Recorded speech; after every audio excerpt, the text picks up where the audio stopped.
I'm by the name Jacob Dolar Ruot, the newly appointed governor of Nile State. I've been in politics for quite some time.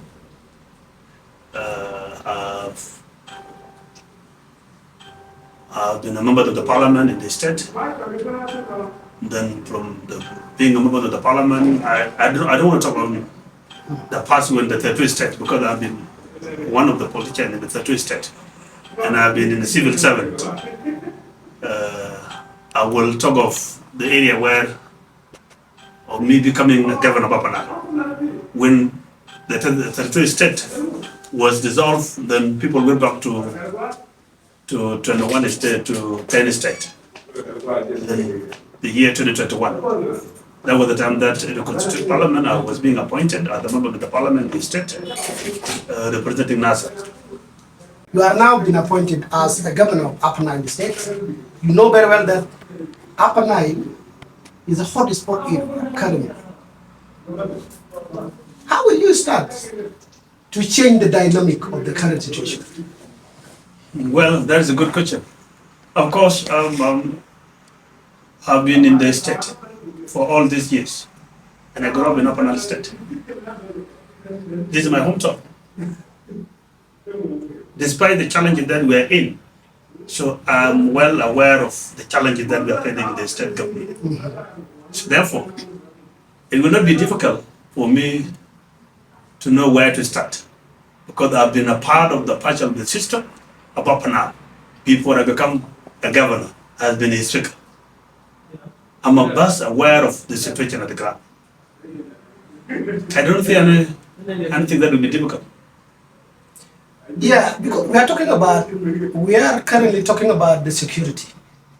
And you know very well that your community of Upper Nile has been facing a volatile situation since the conflict erupted in 2013, 2016, until the recent violence in Nile. Given your capacity as a young person, people have been questioning your capacity, your capability of being a young person. So, how will a young person change a conflict which involves soldiers? I don't disagree with people that are questioning the young people, the capacity of young people. The young people are the ones that having the energy, and the young people now they are the one being used by those elders. It means that if they're being used, they have that capacity, they have that energy. My being a young person is what that will give me, at that is still the capacity to make sure that I have to change that status quo of the situation at the ground. Because whatever the energy that I have, because I'm important in the time of age. And I don't believe other people who are questioning that I'm young. I've been a speaker. And all the time that I've been a speaker in the state, so I have achieved a lot. So at the same capacity that I achieved, thinking that somebody, the same capacity, I'm now become the head of the state in Upper Nile. I'm 100% sure, confident that the thing that people are not expected to happen, I will make sure that I will prove them wrong. Your community, the Jikany community, has been facing a difficult time. Between February to April, given the level of military operations. And then in that matter of military operations, there have been bombardments of civilians, areas. People lose their life. How will you convince them that you are the right person that will make them not to be facing these challenges again? I'm a son of the area of Jikany, particularly the Nasser where that incident happened. During that incident, if there are a few people that always advocating for the peace, I was one of them. Warning the community that you cannot fight the government. If they could have listened my advice or my call, I think they could not even face the challenges that they are going through. Given the fact that the community of Jikany, they are very good community, they are very amazing community.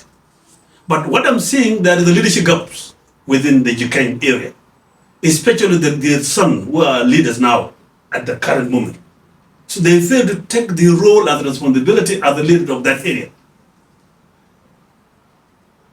Because there should be a very people that can advocate and can give awareness to the community. If there are issues happening between the community and the government, they should be in the middle. Okay? But they fail to take the role and they fail to take the responsibilities as the leader to present that area. That's why you see the community went to the accident, they went to the confrontation with the government.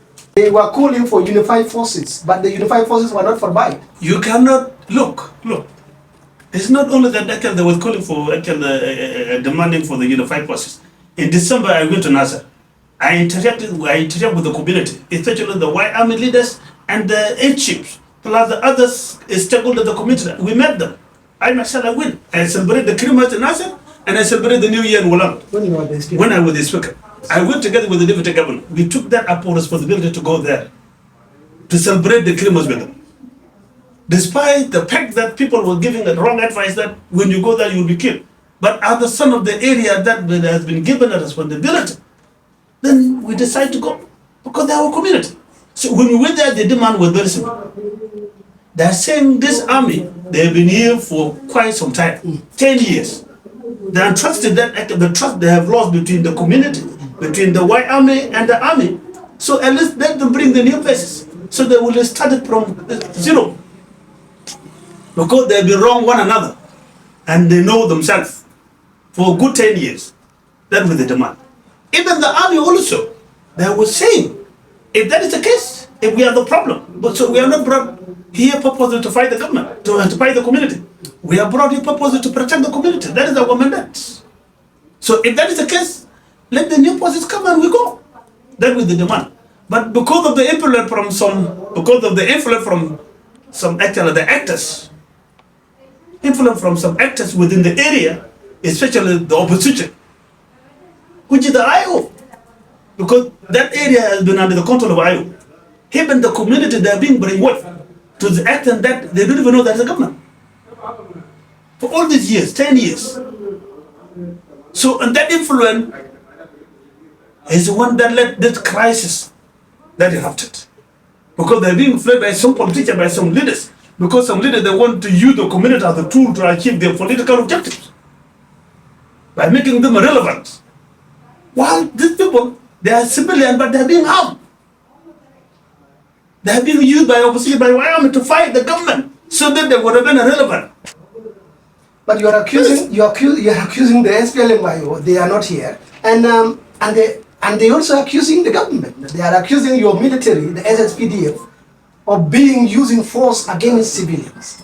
Who is telling the truth among you? I'm not accusing them. I'm telling you the fact. This is the reality. What I'm telling you, because I went there at the ground. I'm talking out of my experience, not what other people are telling. It's not the second. These are the private information because I interact with them.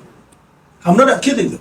The community, their demand was very simple, but they're being told that you demand the unified forces, the forces which is going to your area. They are not army. These are militia. But why are they being bombardment all the time? And how will you stop that as a government? The government was on self-defense. You know, when the garrison, let me tell you this. When the community of Ukraine, when they were mobilized to go and attack the garrison of the government, mobilized by politicians, the IO politicians, they were all mobilized with them. Given the fact that they were here, they were the one that mobilizing the community to go and fight the forces, attack them. Which they denied. Which they will know. That is the reality. That are evident. They cannot deny it. Right. That's not our focus. Okay. When they win and give and attack the garrison, they have run the garrison. Then the government has no choice. It has to be on self-defense. But why? How will you ensure the government was on self-defense? The government was on self-defense. How will you really give confidence to a child, to a mother in Mandel, that you will not be bombarded against when Jacob now become the governor? Okay. The first thing that when I went to China, the first thing that from the very first day when I took over the governor of Apana, I told them I'm the son of the area. So the community who are now facing the challenge, they are my community. Okay? So I will not be happy seeing them that reaching to the point that they're confronted with the government. So it is my responsibility, it is my call as the son of the area, plus being a governor, I will tell them that government is a government. And this government is your government. It is there to deliver services to you as you deserve. You know, to gain the trust of the community. Yeah? Not by saying it. But when you do things practical, that they're seeing, so they will convene. Because I may lie to them that I will do this and so, but if I didn't put them in the practical action, okay, that trust will not even come back. But when I move my office temporarily to Nasser and I'm the son of that area, I will interact with them, sit down with them, help them, see the challenge in what they're facing. I'm sure with time, that trust will come. Right. Are you a soldier? I'm not a soldier. How really do you see people or the soldiers will have trust in you? That is a wrong perception. The majority of the people that they have that negative mindset. It's not the military that can also change. Even the civilian, politicians are the one who can change this, can change the situation. Chuol, former Governor Chuol, is not a politician. He came from military background. So as a politician that has become my career. I've been in politics. So it's not, you cannot post people by post like the way you command a soldier. You are dealing with the intellectual. You are dealing with the people who are well informed, politically, educationally. They need a peaceful approach, not a military approach, not a command. Ask them, have the opinion, what do they want on the table. But you will be the commander. I will be the commander given the fact that I'm a governor, because I will be the head of the security. Being a head of security doesn't mean that you must have a rank or being a general. You are the governor that has been given a task by the government, so that those security process agents, they will report to you. Because what they are reporting, not command. They are reporting the challenges, the issues that are facing the community. You will be there to give them the directives. Right. Let's talk about your personal journey to this chair. How did you make it? This is one of the competitive jobs in our country. How did you play your card so that you become the governor of Upper Nile? Was it just short time after you are going to move from the speakership? Let me tell you, it's very simple. I will give a very simple answer. I don't want to prolong this answer. Politics is the game of thrones. Game of thrones. What I mean is the game of thrones. It depends upon the trust from the leadership, the top leadership. Because I'm not elected governor, I'm appointed governor. Okay. The government, the top leadership have seen that Jacob is a comrade. Jacob is a young man, he has the energy. Jacob, he has to be given a test like the way that he was tested as the speaker. So if we also give him this test, Jacob will do something. And that trust, it is what that led me to be a governor of today. This is simple. It's the trust that has been invested on me by the President of the Republic of South Sudan. And it will be my responsibility as a young man that has been given this test in the critical time by His Excellency the President. It will be up to me to make sure that I will make him proud. And I will do the assignment that he assigned me to do, because he told me that you go and bring peace in the Upper Nile. So it will be my responsibility to make sure that with the partner of those who are central to the peace agreement, we'll join our work together, we'll make sure that we'll bring the lasting peace in our state. But the peace agreement is not working now, because that position you are here is for the SPLMIO according to the revised peace agreement. Who told you? I read the peace agreement, I covered the peace agreement. I was in the Addis, I was in Sudan. Who told you? This position Who told you peace is dead? is for the SPLMIO in accordance with the peace agreement. Who told you peace is dead? Convince me. It's up to the president, is still the one in charge. He's still the one in charge, despite the agreement. If we have seen that there is the state which has allocated to the opposition or the certain party and they are not performing well, it is up to the president to decide to change that government and give it to somebody that will bring peace. Which is a violation of the agreement. It's not a violation of agreement. It's a mandate of the president. President is one in charge. If there are insecurity, the president will be actually one responsible. If the president sees that that party who have been given that task to run that state, if they fail to manage it, it is up to the president to decide and to change that position to give it to the party who will be able to demonstrate what people demand from the leadership. Under my leadership as the governor of Apana, I will make sure that despite the differences that we may have with you, despite the differences that the different opinion that I may have with you, but I'm still called upon the son and daughter of Apana. Let us unite and let us have a common interest of unity of purpose as the son and daughter of the Apana. That will be our priority. Don't overlook the name of Jacob, his name, who and what. That's not the point. The point is that I have a unity at this time. Because I will be here today as the governor, then I will go. Then you will come tomorrow. And the upper Nile will still there, will remain. This position is a temporary. It is rotational. Today is me, tomorrow is you. I call upon the people of Upper Nile, Shulu, Maban, Koma, Nuer. We are brothers. There is no any reason for us to be divided because of ethnicity. And we've been together for decades, living together as the son and daughters in Upper Nile.